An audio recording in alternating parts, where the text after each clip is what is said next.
All right, guys, go to my YouTube channel at The Murkison Method. Like and subscribe. I am putting out content every day that can benefit your real estate business. Today, I'm going to continue going over how to start a real estate rental business. The first video, I went over step number one, as you can see, which is create a business plan. I crossed that out. Today, I am going to go over securing financing, getting the money to start the business and to start buying properties, okay? So the first way is conventional, okay? This is how I started. Conventional mortgages. I had a great score because of my parents. What they did was when I was in high school, they put me as an authorized user on their credit cards. While I was in high school, I didn't know about it. And when I graduated college and went to get a mortgage to buy a rental property, I had a 700 and I think it was 40 or 50 score because of what they did during my high school time by putting me on as an authorized user on a credit card. So I was able to go conventional. Of course, you got to have pretty good credit to get this. But that's just one option, okay? The second option is a hard money loan, all right? You don't have to have excellent credit, but it's a high interest loan, okay? They solely loan on the property, and they're gonna give you a certain amount compared to what the property is valued.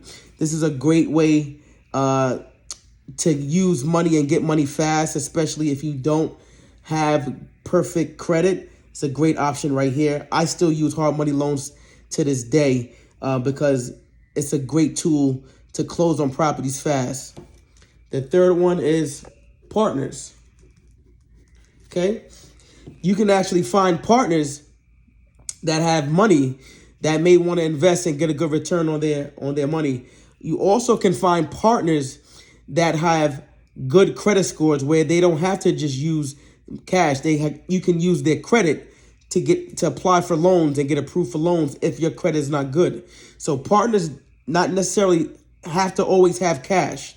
They can also have good credit, which you can leverage and apply for loans and get approved to buy property. Another one is private lenders. Okay, these private lenders are excellent as well. These are family, friends, acquaintances that have money. Instead of leaving the money in the bank and getting 1% on the money, you can partner with them, use their money, give them a great return, and it's secured to the real estate, so it's safe.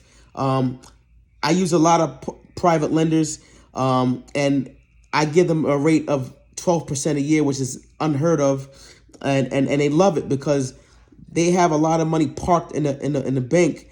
Is not getting that much interest. Here, they can give me the money, which is secured to real estate. So if, let's just say I don't pay, they can get the property and actually make more money. So that's what private lenders is.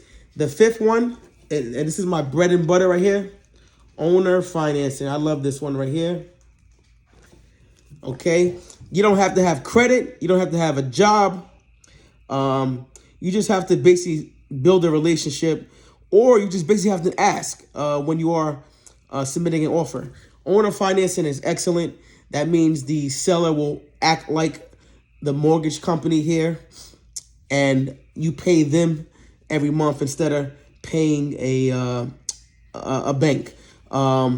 Great way to get into the real estate business with no cash, with no credit. My first 100 units was all owner financing. I mean, you'd be surprised. A lot of owners love to do this because they get a high interest on their money. They still love the monthly payment. They don't have to deal with the tenant headaches of calling, of repairs and stuff in the middle of the night. And they do it because they don't need the large lump of cash, because they don't want to have to pay that capital gains right away.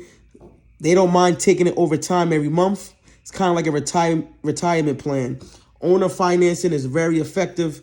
It's a great way, like I said, to get into the business with no credit, no money. And I use all 5 of these to this day. When in my business, between buying property and also refinancing property as well. So that, in a nutshell, is securing financing and getting ready, to get all that ready when you're starting your real estate business.